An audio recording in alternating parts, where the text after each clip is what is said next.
Please like, share, subscribe my YouTube channel.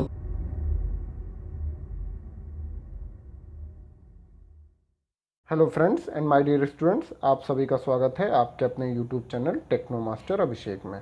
So guys, in this video we will be discuss about the chapter 6 part 10। तो basically हम इसमें क्या discuss करेंगे students, chapter 6 part 10 discuss करेंगे। इस जैसे previous video में हमने कई टेक्निक्स देखी थी कि रैपिड प्रोटोटाइपिंग बहुत सारी टेक्निक होती है। तो one of the technique that is the selective powder binding, जो हम आज डिस्कस करने वाले हैं। इन शॉर्ट एसबीपी बोलते हैं, लेकिन ये सबसे ज़्यादा फेमस है 3D प्रिंटिंग के नाम से, जो कि आजकल बहुत ही ज़्यादा फेमस है। तो इसके बारे में आज डिस्कस करेंगे, बहुत इंपॉर्टेंट टॉपिक है एग्जाम पॉइंट ऑफ व्यू से भी। तो चलो स्टार्ट करते हैं विदाउट वेस्टिंग एनी टाइम। तो बेसिकली स्टूडेंट्स, जैसा कि नाम से ही पता चल रहा है, नाम से क्या पता चल रहा है, as a name suggest selective powder binding. तो इन शॉर्ट हम क्या बोलेंगे स्टूडेंट्स, सेलेक्टिव पाउडर बाइंडिंग, इनको हम बोलेंगे एसबीपी। तो इसमें क्या करते हैं स्टूडेंट्स, जैसे नाम से पता चल रहा है पाउडर बाइंडिंग, दैट मीन्स हम पाउडर की लेयर बनाएंगे, परत बनाएंगे, वन बाय वन लेयर बनाते जाएंगे और एक दूसरे से उसमें बाइंडर मटेरियल लगा के जोड़ते जाएंगे। तो इस तरीके से आपका क्या बन जाएगा, एक प्रोटोटाइप बन के तैयार हो जाएगा। तो बहुत ही सिंपल है। सो इस सिस्टम में हम क्या करते हैं, कोई भी अगर पार्ट बनाना है तो इसमें हम क्या करते हैं, मशीन जो है स्प्रेड करती है, छिड़काव करती है एक single layer of powder on to the movable bottom of the build blocks. एक बिल्ड बॉक्स होगा जिसके अंदर आपका पिस्टन अरेंजमेंट होगा। जो पिस्टन अरेंजमेंट होगा वो स्लाइड करने, मतलब वो स्लाइड कर सकता है, तो वो मूवेबल होगा, इसीलिए लिखा हुआ मूवेबल बॉटम। तो उसके ऊपर हम एक सिंगल परत बनाएंगे, एक पहली परत बनाएंगे, और वो कैसे बनाएंगे, मशीन के द्वारा पाउडर के छिड़काव करके। ठीक है, फिर उसके बाद हम क्या लगाएंगे उस पर, a binder is then printed, उस पर हम एक बाइंडर प्रिंट कर देंगे, जो उसको दैट मीन्स अगर दूसरी लेयर जब बनेगी तो वो उसके साथ चिपक जाएगा प्रिंट के साथ। तो बाइंडर उस पर हम प्रिंट करेंगे हर एक लेयर पे, on to each layer of the powder to form the shape of the cross section of the model. तो जो भी मॉडल का आपका क्रॉस सेक्शन बनाना है उस तरीके से हम बाइंडर प्रिंट उसका लगाते जाएंगे हर एक लेयर पे। तो और फिर जैसे हमने सपोज हमने एक लेयर बना ली मान लीजिए, फिर उसके बाद क्या करेंगे, जब एक लेयर बन जाएगी तो जो आपका बॉटम बॉक्स है, दैट मीन्स वो जो पिस्टन है, वो जितनी थिकनेस आपने एक लेयर बनाई हो उतनी थिकनेस क्या हो जाएगा, लोअर हो जाएगा, नीचे हो जाएगा। तो वही चीज़ लिखा हुआ है, the bottom of the build block is then lowered by one layer thickness and new layer of the powder is spread. तो एक लेयर वो नीचे जाएगा, फिर एक नई लेयर बनेगी। तो ऐसे ही प्रोसेस आपका लेयर बाय लेयर रिपीट होता रहेगा और आपका क्रॉस सेक्शन मॉडल बन के तैयार हो जाएगा। अपॉन द कंप्लीशन, जब आपका कंप्लीट हो जाएगा तो बिल्ड बॉक्स जो है आपका फिल्ड हो जाएगा पाउडर से, और some of which is bonded to form the part, कुछ उसमें से बॉन्ड कर दिया जाता है या फिर लूजन रहता है। And the steps involve in the process, इसको हम आगे देखेंगे फिगर में। इस प्रोसेस को ही हम क्या बोलते हैं, सेलेक्टिव पाउडर बॉन्डिंग को, इस प्रोसेस को भी हम क्या बोलते हैं, 3 डायमेंशनल प्रिंटिंग। तो इन शॉर्ट 3D प्रिंटिंग बोलते हैं, और इसको अगर ऐसे बोलें तो 3 डायमेंशनल प्रिंटिंग बोलते हैं। ये किसने डेवलप किया था, MIT ने डेवलप किया था। It is based on creating a solid object from the refractive powder. तो हम कैसे बनाते हैं सॉलिड ऑब्जेक्ट आपका रिफ्रैक्टिव पाउडर से बनाते हैं, एक सेलेक्टिंग बाइंडिंग, हम बाइंडिंग पाउडर सेलेक्ट करते हैं through the application of the colloidal liquid silica binder. तो हम इसमें बाइंडर क्या यूज़ करते हैं, liquid silica binder as a binder. Binder का मतलब होता है जो जोड़ता है जो मटेरियल, तो बाइंडर का कोलाइडल लिक्विड सिलिका बाइंडर हम यूज़ करते हैं इसमें। तो यहाँ पे फिगर से आप देख पाएंगे, बहुत अच्छे से समझ पाएंगे। तो बेसिकली हो क्या रहा है, यहाँ पे देख सकते हैं, ये आपका जो पोर्शन है दैट इज़ द पिस्टन, जो आपका बिल्ड बॉक्स है। ये बॉटम बिल्ड बॉक्स पे हम क्या करेंगे, एक लेयर पाउडर का छिड़काव करेंगे।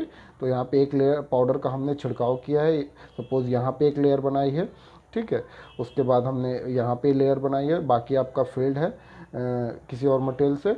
तो फिर उसके बाद जब आप यहाँ पे क्या कर रहे हैं, स्प्रेड द पाउडर, तो फर्स्ट स्टेप क्या है, पाउडर का छिड़काव करेंगे, एक लेयर आपकी यहाँ बन के तैयार हो जाएगी। तो जब एक लेयर आपकी बन के तैयार हो जाएगी, फिर उसके बाद क्या करेंगे, प्रिंट द लेयर, तो लेयर के ऊपर हम प्रिंटिंग करेंगे, जो भी आपको शेप चाहिए वो ऐसा हम उस पर प्रिंट कर देंगे, तो ऐसा ही प्रिंट कर देंगे। फिर उसके बाद एक लेयर जितनी थिकनेस, मान लीजिए ये थिकनेस हमने एक लेयर की बनाई है, उतना ही थिकनेस जो है आपका पिस्टन क्या हो जाएगा, थोड़ा सा नीचे आ जाएगा। तो देख सकते हैं यहाँ पे पिस्टन इस पोजीशन पे है, फिर उसके बाद ये थोड़ी सी दूरी ये नीचे आ गया है, तो पिस्टन आपका इतनी थिकनेस नीचे आ गया, ड्रॉप द पिस्टन। तो इस तरीके से आपका प्रोसेस रिपीट होता रहेगा, साइकिल आपकी ऐसे रिपीट होती रहेगी और आपका फाइनल प्रोडक्ट बनके तैयार हो जाएगा। तो ये आपका इंटरमीडिएट स्टेज है। फिर आपका लास्ट लेयर यहाँ पे देख सकते हैं ऐसे फॉर्म हुई है, ये लास्ट लेयर प्रिंट की गई है। फिर उसके बाद आपका फिनिश प्रोडक्ट जो है बनके ऐसे तैयार हो गया है। तो इस तरीके से आपका पाउडर बॉन्डिंग या फिर 3D प्रिंटिंग वर्क करता है। तो होप आप लोग को ये समझ में आ गया होगा, और ये अंदर ही अंदर होता है, मशीन के द्वारा होता है। अब इसके कुछ और पॉइंट्स हैं जो हम डिस्कस कर लेते हैं। तो इस प्रोसेस में हम क्या यूज़ करते हैं, अब fine jet of ceramic binder use करते हैं, is in injected on to the powder layer. तो हम बाइंडर जो यूज़ करते हैं, सेरेमिक बाइंडर यूज़ करते हैं, एजेक्ट करते हैं उसको पाउडर लेयर पे, जहाँ पे आपका सॉलिडिफिकेशन होना है, यानी कि जहाँ पे आपका वस्तु को ठोस बनाना है, वहाँ पे आप बाइंडर लगाते हैं, जो उस पर अप्लाई करते हैं, एजेक्ट करते हैं। This is done on the inkjet mechanism. तो ये जो हम बाइंडर छोड़ते हैं वो कौन से मैकेनिज्म पे वर्क करता है, इंकजेट मैकेनिज्म स्कैन पे वर्क करता है।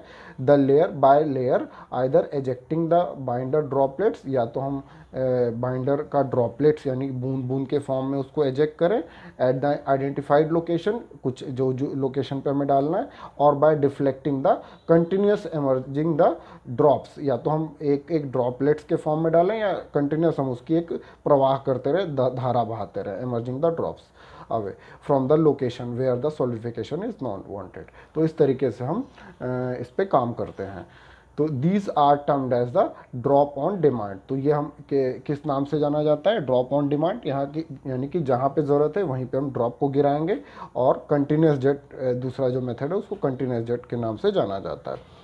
तो the droplets are electrically charge at the nozzle. तो नोजल के यहाँ पे देख सकते हैं आप स्टूडेंट्स, ये आपका नोजल लगा हुआ है, तो जो यहाँ पे देखिए ड्रॉप्स के फॉर्म में आपका बाइंडर गिर रहा है।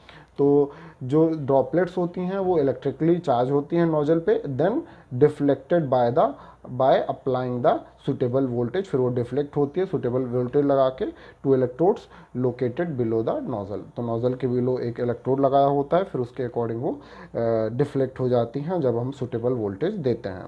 The nozzle is moved across the powder. फिर नोजल आपका जो है मूव करता है पूरे पाउडर के अक्रॉस सरफेस पे in the raster scan. Raster scan मतलब एक पॉइंट से लेके पूरा स्कैनिंग करता है, यानी एक लाइन में से स्कैन किया, फिर उसके बाद दूसरी लाइन में से स्कैन किया। तो इस तरीके से जैसे रास्टर स्कैन होता है उस तरीके से हम ड्रॉपलेट्स के फॉर्म में आपका नोजल मूव करता है। Scan while computer generated electrical signals control the deposit of the binder. तो कंप्यूटर जनरेटेड इलेक्ट्रिक सिग्नल्स जो जनरेट होते हैं वो कंट्रोल करते हैं कि कहाँ कहाँ पे बाइंडर आपका डिपॉजिट होगा, कहाँ कहाँ पे लगेगा। तो इस तरीके से वर्क करता है। आगे और कुछ पॉइंट डिस्कस कर लेते हैं स्टूडेंट्स इसी के बारे में।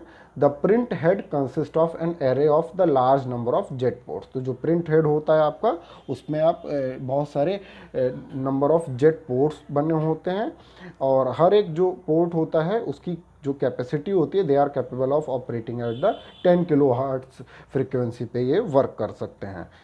With an array of the high frequency jets, the layer solidification time can be 4 second पर लेयर। तो जितना ही आपका frequency jets high frequency jets होंगे उस तरीके से आपका जो सॉलिडिफिकेशन टाइम होगा यानी ठोस होने का जो समय होगा वो उतना ही कम होगा, यानी 4 सेकेंड पर लेयर पे 4 सेकेंड में सॉलिडिफिकेशन हो जाएगा from the drop on demand system. Drop on demand system जैसे एक बूंद गिरी आपकी, तो एक बूंद जो है आपकी जब गिरेगी तो वो 4 सेकेंड में एक लेयर पे 4 सेकेंड में वो सॉलिडिफाई हो जाएगी with the layer size of the 0.5 mm to 0.5 mm। अगर लेयर की साइज कितनी है 0.5 mm टू 0.5 mm है। It can be as low as the fraction of the second. तो जितना ये सेकेंड हम कम कर सकते हैं for continuous jet system. Continuous jet system में और ज़्यादा कम सेकेंड्स में सॉलिडिफाई हो जाता है।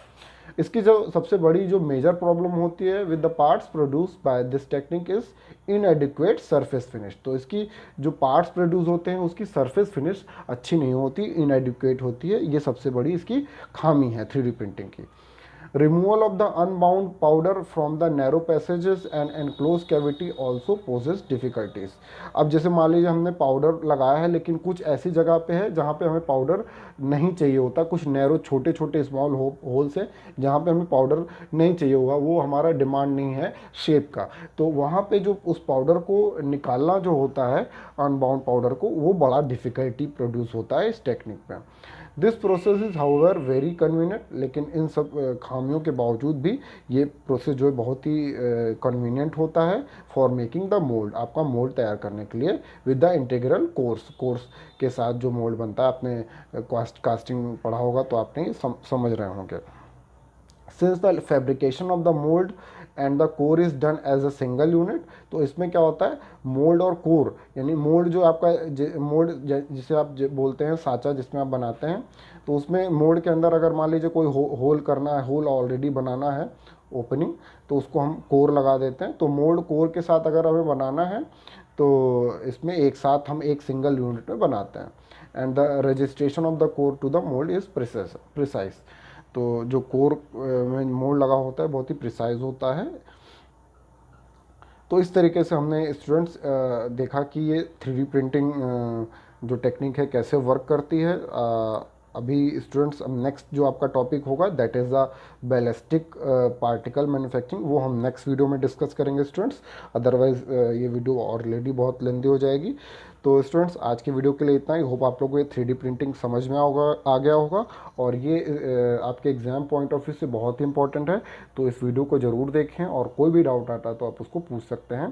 साथ ही साथ जो भी आपके असाइनमेंट दिए जा रहे हैं उसको ज़रूर सबमिट करें। तो मे भी अगर ऐसी कोई परिस्थिति आती है इन फ्यूचर की फर्स्ट ईयर या सेकेंड ईयर स्टूडेंट्स को प्रमोट करना होगा तो इंटरनल मार्क्स उसी के आधार पर दिए जाएंगे। तो स्टूडेंट्स घरों पर रहिए, पढ़ाई करते रहिए, सीखते रहिए। Thank you for watching my video.